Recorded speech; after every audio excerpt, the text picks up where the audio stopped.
Good morning and welcome to a beautiful, pleasant, sunny, cold, frosty, cool morning. We've been out for sunrise. We've just done a video, so check that video out first maybe and have a look at that, and then come and check the rest of this one out. But we're out this morning, we're walking down the canal, and conditions are absolutely perfect for some nice, intimate, close quarters images. Now I've got the 55 to 200 on, and Denise is shooting a bit wide, and just look behind me, you can see what's going on behind me. Look at that beautiful mist that's just caressing the water. Now it is burning away, it's burning away very, very quick because the sun's coming up, but I've already found a few really nice images. We've taken images as we walked along the side here. You can see our footprints in the canal behind. We've come along, we've taken a few images of the grasses. I've taken a few images of weeds or whatever they are in the ground, and the frost on them, and the nice green textures and stuff like that, and the grasses look frosty and everything looks really, really nice. So yeah, I'm quite pleased with this morning. It's been really, really nice. We had a cracking start to the morning on a sunrise with some stunning images. Like I say, check that video out, you really enjoy them. And then I'm just looking now at some beautiful little textured images, just looking at how I can capture the light, and I'm going to take that as it is. I'm not even going to change the focus. I just love the way it's slightly out of focus, and yeah, I'm going to go different apertures. I'm shooting at different apertures between f4, f5, 5.6, f11, just to get different depths in the image, because every image that I look at, you've got the reflections of the water rippling behind, and you've got these nice grasses and weeds and whatever it is that's dead stuff that's covered in frost, and it really, really does look fantastic. And we're back up on the canal again, near where we shot a video a couple of weeks ago as well. And what I'm really looking forward to is if I can find a cobweb. You know, cobwebs in these conditions, cobwebs with the frost on them just look absolutely stunning, but I can't see any as I'm walking along. I'm trying to stay in the sunlight because it's the sunlight that's catching my eye, and the ripples and the fog. It really is. Well, it's not even fog, it's just a low mist. Look at it behind me, just a low mist. So this is going to be a short video just to try and capture some of the essence of the minimal. Oh, there's a cobweb. I found a cobweb. I just spotted one. Look at that. Look at that. I found a couple of cobwebs. Right, I'm going to get a couple of shots of this because it's going to take a little bit of setting up, and I don't want the conditions to go too quick. So I'm just going to get these, and then I'll switch back on.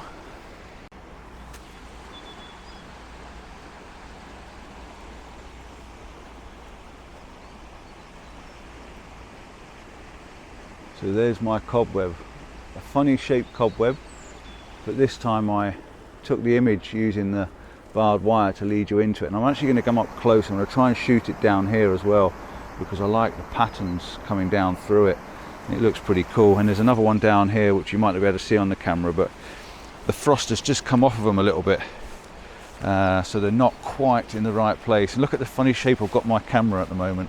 That's the funny angle that I'm shooting, just to try and get rid of the barbed wire. But I've also seen another shot. There's a weed down here that I might shoot.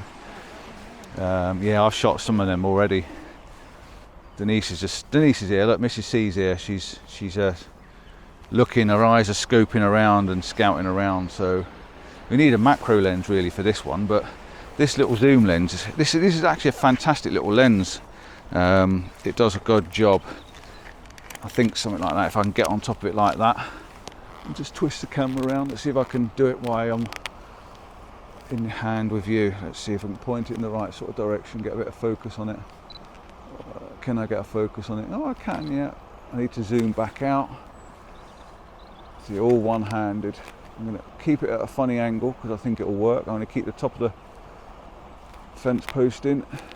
It's just a strange angle of a shot, and the sun's burning my eyes, and I've got it on bracketing. And I'm just going to take a couple of shots whilst bracketing the image and just see. I need to underexpose it, I think, because the light's dead bright on the cobweb. I just like it. I think it's weird. I think it's different. Let's zoom right in. You've got the barbed wire as well, or the fencing, and I just like the patterns in the in the cobweb. That's better. We've got a bit of a pattern underneath it. Oh, that'd be the fence, wouldn't it?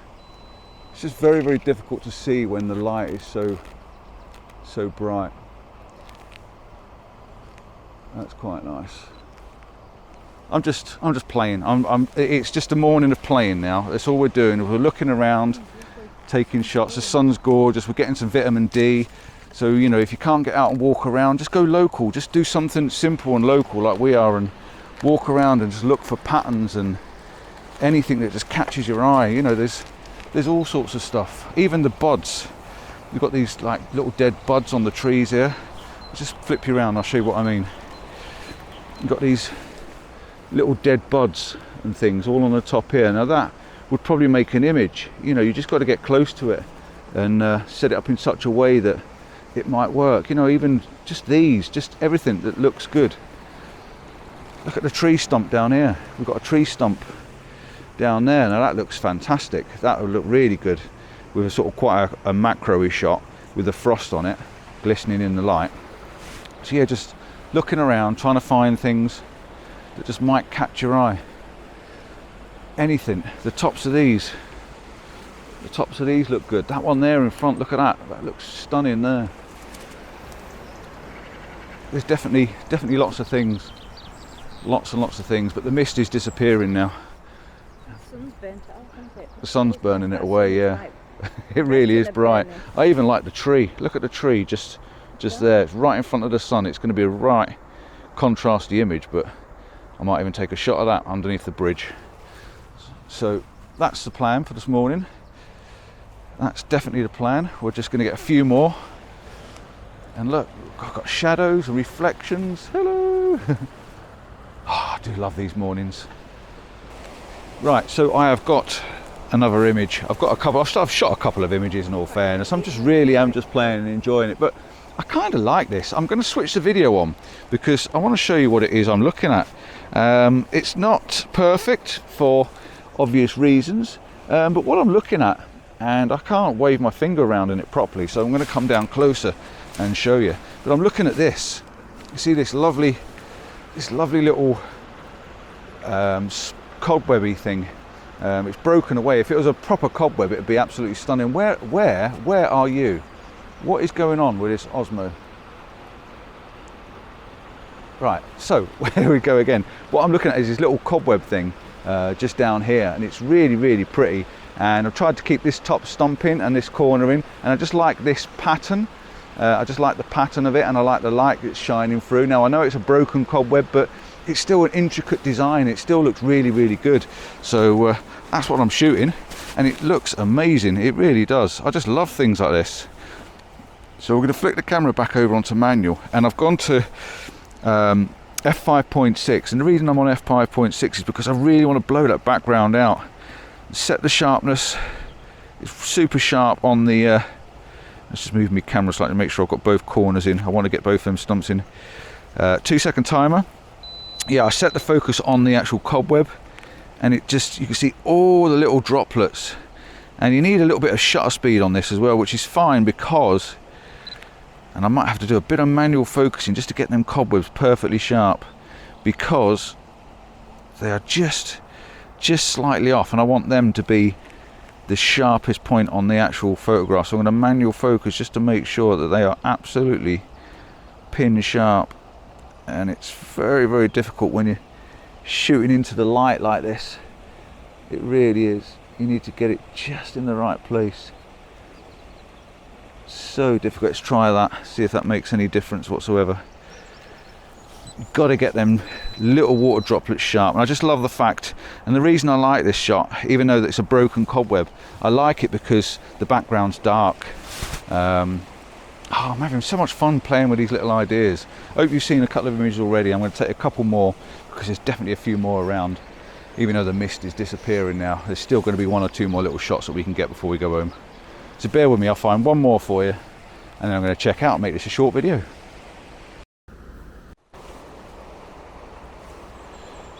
Now I'm sure you can't see this on the back of the camera, which is just an absolute crying shame, even if I block it. Can I block the light for you? There you go. I've got, would you believe it, I've actually got a weed. Look at this little weed down here. It's just a couple of leaves off of a weed in the grass. That's all I'm shooting, is a weed. But because it's got frost on it, it looks really, really nice. Now, I took a vertical one of it, but it definitely works better in a horizontal, and I don't know why I like it. I think it's just the fact that there's frost on it. And if you zoom in close, you can see all the little frosty details on it. Now, it's a busy image. It's not a minimalistic image. It's quite busy, but it really does look quite cool, and I like it. So I'm going to do one more shot. Well, I'm not going to do one more shot. Mrs. C's going to do one more shot. I'm going to hand her the microphone, and she's going to talk you through what she's shooting, because I think she needs to be more involved. I want to comment down below if you think Mrs. C should speak a bit more and get more involved with the channel, because I do. So I'm going to hand over the mic, and I'll hold the camera for her for this time. You can hold and yeah, she's going to explain what she's looking at and what she's shooting. What I actually like is these, you know, the grasses, the really fine grasses, but with the sun coming through, it's burning my retinas to actually look at it. It's super bright. And if ever you're not sure about camera settings or anything else, I use my histogram a lot on the camera to tell me whether an image is where the exposure, you know, whether it's under, over, or just spot on in the middle. And for these grasses here, because it's so bright in the background, I want to blur the background out for a start, so I'm using a wide aperture 4.5, but because of that and the sun's so bright, it's just blowing it out completely, obviously. So I've actually taken a shot, and the shutter speed is up to 1,000th of a second, which is there's still some slight blown out patches where the sun's hitting the water, but it's actually quite nice. It's quite nice. Yeah, I'm quite happy with that. Right, I have actually done one in landscape mode, but I'm going to shoot it vertically because I think it actually is going to stand out better. So, just give me a sec.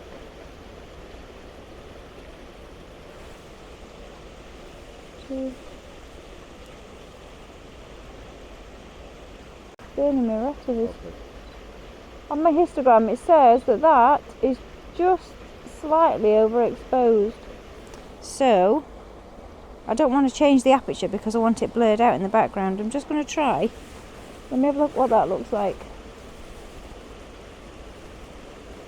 Now that says at f4.5. I've lost my thing now. There he is. At f4.5, and that's actually 2,000th of a second, which seems ridiculous. Well, that's actually quite nice. Where there's a little bit of froth on the water as well, that's just catching the lights. They actually look like little fairies in the water. That's cool. This is the final one, and I found another. I've got one more final photograph for you. And thank you to Mrs. C for doing that. She was a star then, wasn't she? I hope you're picking her little tips up, because she has some cracking little tips. She really does. And it's all stuff she's learned from me and from school and from education, from learning things on books and stuff. Because she teaches photography at school now as well, which is really cool. Yeah, I've got another image. Say again. Basic, yeah, basic photography at school. This Osmo is not playing games today. I don't know what it's doing, but it seems to be just drifting around. It's got a mind of its own. So yeah, I've got another cobweb set up on these dead twig things. It's really difficult. I'm really struggling to see the composition, because if I flip you around, I'm going to show you why. Let's go around that way. Now I can't see the screen because the sun's in my eyes here, and I can't see the screen because the screen's jet black, and I can't reach the viewfinder, so I'm having to hold my hand up like this to try and block the sky and to try and block the light and to get in close enough to see the image. And I'm really struggling to see the image, to be honest, so it's really hard to compose it, but I'm doing my best. I think I've got it. It looks, I've got the twig. I've tried to get the twig leading up from the side, so it gives a bit of a lead round, and then the other one's diagonal through. I'm going to try and get a couple more. I might even zoom out just to make sure I've got everything, and maybe even move the tripod over just a little bit more, but I think I've got the composition set up okay. So I'm going to just take this one again, just in case the light's changing. It looks pretty awesome though, and I'm going to flick it onto video as well, maybe, because I think if I can flick it onto video, if it actually records, because I can't see anything. I'm going to hit record and see what it's doing. It's gone very dark, so can I adjust my settings for you and try and get a little bit more light in there for you so you can see what I'm doing. You can just about see it on the video now. I can't reach down because you won't be able to see my hands in front of the camera, but you'll see the leading line coming from the bottom right hand corner, taking you up and round. And yeah, it's just really pretty with that dark background. I just like that dark background on it. So as another image, and I think that's enough for this morning. I think it's time to head back home, go and get ourselves a bit of a bacon butty if we've got any bacon. We've got any bacon, dear? Yeah? Always, she says. This woman here, she really does look after me, you know. We always get a bit of bacon at the weekend, don't we, babe? What are you doing, cruising through your top winning images? No, you just come up memory card full. Memory card full. She needs another memory card. So yeah, thanks for watching. Thanks for sticking with it again. Thanks for watching another episode of the Comptons out and about and doing things. And God, you got some old photographs on there. Yeah, no, these are stupid ones that I was they're messing the around with the shadows and reflections on the lockdown the photos. So yeah, till next time, don't forget like and subscribe. Please check out our other videos. There's lots and lots of stuff we get up to. Old stuff, new stuff, boring stuff, interesting stuff. You never know, you're going to find something along the lines that you enjoy, I'm sure. So till next time, Stone circles. thanks for watching. Ciao for now. Bye. Bye.